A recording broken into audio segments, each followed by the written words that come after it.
एक पल सोचो, अगर तुम्हारी हर फीलिंग, याद, सपना, सब कुछ किसी सुपर कंप्यूटर का प्रोग्राम हो।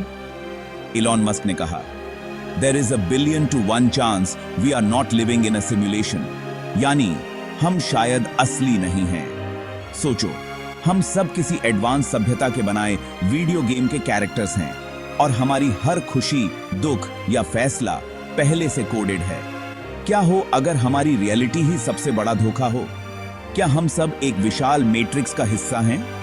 आज हम इसी सवाल की तह तक जाएंगे। क्या हमारी दुनिया सच में असली है या बस एक सिमुलेशन?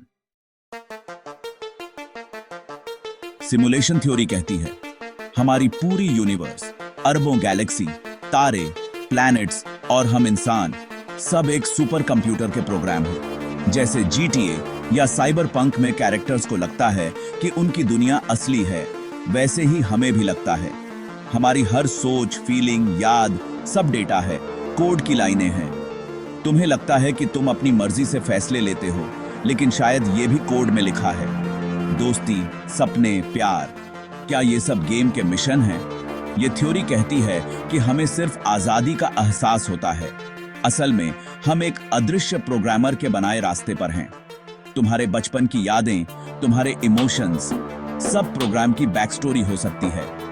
ये थ्योरी हमारी पहचान और रियलिटी को ही चुनौती देती है। मतलब ये दुनिया असली जैसी नहीं, बल्कि एक डिजिटल रचना है।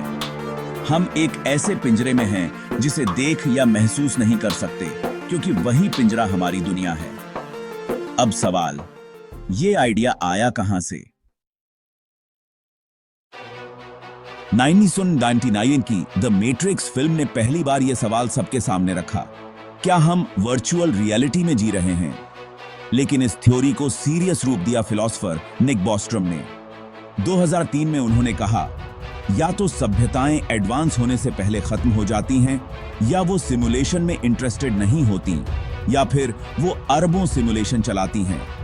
अगर अरबों नकली दुनियाएं हैं और सिर्फ एक असली, तो चांस है कि हम नकली में हैं। जैसे एक बैग में एक असली हीरा और अरबों नकली।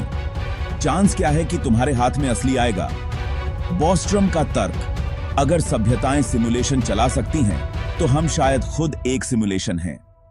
अब ये सवाल साइंटिस्ट्स और फिलोसोफर्स भी सीरियसली ले रहे हैं।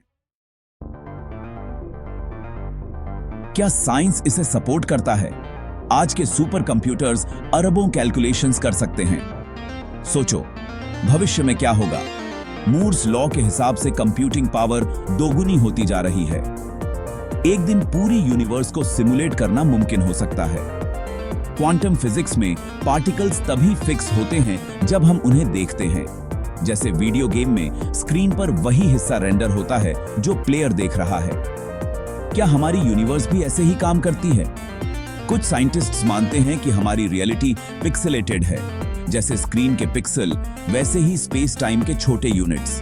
अगर ये सच है, तो हमारी यूनिवर्स का भी रेजोल्यूशन है।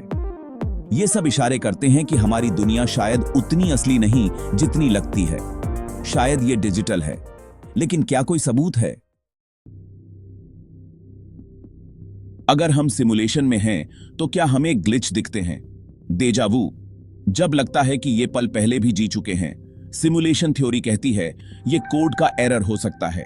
मंडेला इफेक्ट, जब बहुतों को एक ही झूठी याद होती है, शायद सिमुलेशन के पैच अपडेट का नतीजा। हमारी यूनिवर्स के फिजिकल नियम, जैसे कोई भी चीज प्रकाश की गति से तेज नहीं जा सकती, क्या यह सिस्टम की प्रोसेसिंग लिमिट है?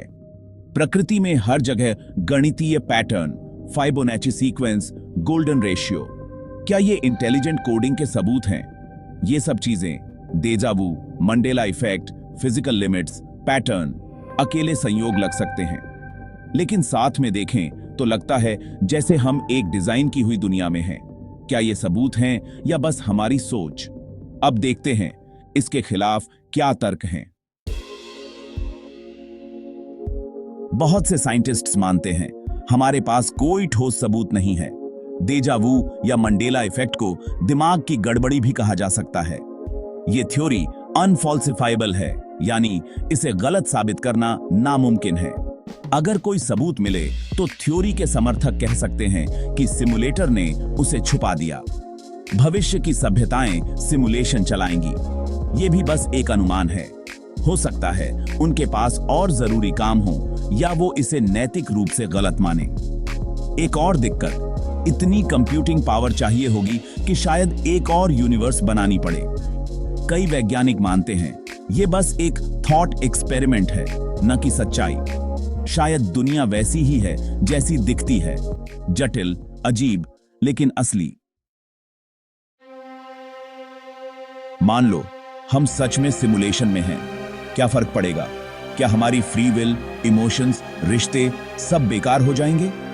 पहली नजर में ये डिप्रेसिंग लग सकता है, लेकिन सोचो, अगर ये एक गेम है तो शायद इसके नियम बदले जा सकते हैं।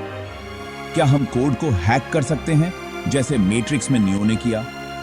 और अगर हमारे इमोशंस सिमुलेटेड हैं तो भी वो हमारे लिए असली हैं। शायद सिमुलेशन का मकसद ही अनुभव करना है।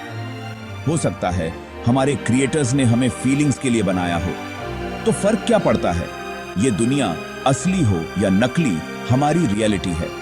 इसे पूरी तरह जियो, प्यार करो, सपने देखो, यही असली मायने रखता है। शायद इस रियलिटी को अपनाना ही हमारा असली काम है। तो क्या हम मैट्रिक्स में हैं या ये बस हमारी कल्पना है? सच, हमारे पास कोई पक्का जवाब नहीं। ये थ्योरी हमें साइंस, फिलॉसफी और टेक्नोलॉजी के सबसे बड़े सवालों से जोड़ती है। कुछ इशारे डिजाइन की दुनिया की तरफ हैं, लेकिन कोई ठोस सबूत नहीं।